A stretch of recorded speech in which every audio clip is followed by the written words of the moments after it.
Okay, good morning Tagaliluan. Nibisita ko ganang buntag dito sa Kotkot. Kana nakita ninyo is naka-time-lapse video na siya. Pag ana na ko ganiha, nagpalupad ko is wala pa to'y uwan na to nga time. Then ako'y naabtan na nga backhoe, murag iya nang gitapakan ka nang sa may lower left nga side. Kana siya is naka-time-lapse kaya po na ang mag-movement sa panganod is medyo pas-pas na siya. Kana at least makita lang inana ang dagan gyud sa panganod. Inana na siya kang giob that time ingat ko, then kani is murag nihayag-hayag na siya diri kana at least makita ninyo mo nang upper view niya. Then ni backhoe nagtrabaho di sa ubos, murag naa siya temporary nga rehab di na dapita para lang sa karon nga Typhoon Wilma. Then ako lang gitiwas og palupad, at least makita lang ninyo nga mo na current situation dia sa Kotkot River dia sa may corner Ilaya dapit ubos sa may Kabadyangan. Mo na ang iyang situation.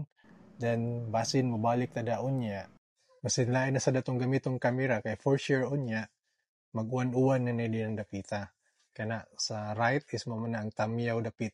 Then sa left man ang sa lower Kabadyangan na sa may Ilaya. At least ako lang gitiwas og aerial view.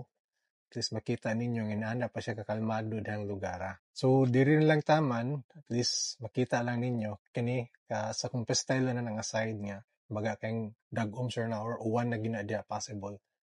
Same diri sa Kotkot. Yeah, try na sa natog visit niya kung unsa nagi-update diri kung kay murag kusog ra ba ang uwan nga gi-estimate sa Pag-asa mga 100 to 200 mm. Same sa Verbena. Sa ato lang paminawon ang 11 AM nga update sa Pag-asa, 5 PM. Then, bantay-bantay lang ta kung sanay kahimtang niya itong silingang dapit dira sa Liloan. Sige, salamat o sa sunod na sad nga update diri sa Kotkot River.